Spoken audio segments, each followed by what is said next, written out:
Minuman ringan berkarbonasi adalah minuman yang dibuat dengan mengabsorpsi karbon dioksida ke dalam air minum, mengandung gas karbon dioksida yang larut dalam air berfungsi sebagai antibakteri untuk mengawetkan minuman secara alami. Asam sitrat dan natrium bikarbonat merupakan senyawa kimia yang utama dalam pembuatan minuman berkarbonasi. Pencampuran asam sitrat dan natrium bikarbonat dapat menimbulkan karbon dioksida. Jika asam sitrat dan natrium bikarbonat bereaksi, maka akan terbentuk asam karbonat. Asam karbonat tersebutlah yang berperan terhadap timbulnya efek ekstra sparkle dengan ciri sentuhan khas soda di mulut dan perasaan yang menggigit pada saat minuman berkarbonasi diminum. Pada kenyataannya, terdapat perbedaan pada minuman berkarbonasi dengan minuman bersoda. Perbedaan mendasar minuman berkarbonasi dan minuman bersoda terletak pada kandungannya. Selain karbon dioksida, minuman berkarbonasi ini ternyata memiliki sedikit kandungan garam yang membuat rasanya ini sedikit mencolok. Selain itu, minuman berkarbonasi juga memiliki kandungan pH 3-4 yang sedikit asam, meskipun tidak sampai mengganggu keseimbangan pH tubuh. Sementara itu, minuman bersoda mengandung karbon dioksida dengan campuran gula, asam sitrat, pemanis buatan seperti sirup jagung fruktosa, dan kandungan lainnya. Baik, untuk langkah pertama yang akan kita lakukan adalah masukkan minuman berkarbonasi kepada dalam dua wadah yang telah kita sediakan tadi. Masukkan dengan jumlah yang sama banyak. Hal yang pertama yang kita lakukan adalah masukkan 1 sendok teh baking soda ke dalam salah satu wadah pertama kita masukkan.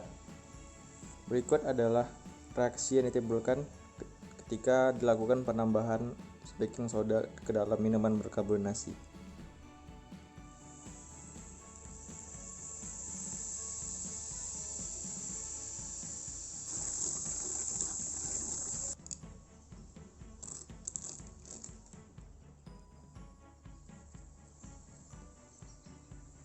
Baik, kita coba ujikan pada minuman atau wadah tidak tambahkan baking soda. Lihat hasilnya masih sama dengan seperti awal tadi. Sebagai informasi tambahan, sebelum kita menggunakan pH meter digital untuk mengukur pH air, sebelum penggunaan harus dilakukan kalibrasi terlebih dahulu agar hasil yang didapatkan nanti bisa cukup baik. Pada percobaan pencampuran minuman berkarbonasi dengan soda kue mengakibatkan reaksi berupa dosis dan semburan. Hal ini merupakan reaksi asam basa. Soda kue dan Coca-Cola bereaksi karena Coca-Cola mengandung asam dan soda kue mengandung basa.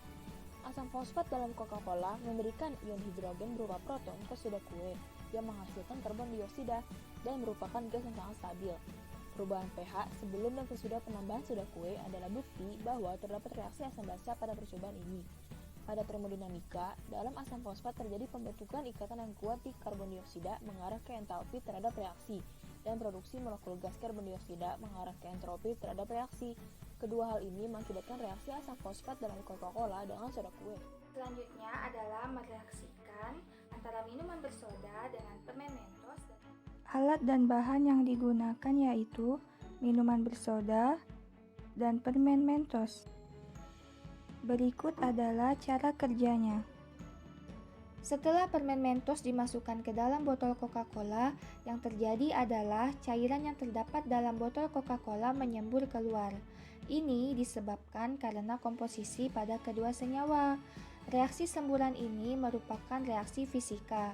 Hal ini karena tegangan permukaan air pada Coca-Cola yang mengandung pemanis buatan aspartam lebih rendah daripada yang mengandung pemanis gula biasa.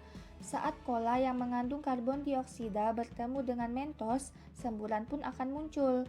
Hal ini disebabkan karena permukaan yang kasar pada permen Mentos, kepadatan material, pengaruh tekanan permukaan yang menghasilkan semburan. Reaksi ini tidak akan terjadi apabila permen Mentos dihancurkan. Rendahnya tegangan permukaan air juga membantu pembentukan gelembung lebih cepat. Permukaan permen Mentos mengandung surfaktan yang bisa menurunkan tegangan permukaan air yang memudahkan pembentukan gelembung. Temperatur juga berpengaruh. Makin tinggi temperatur akan semakin kuat semburan.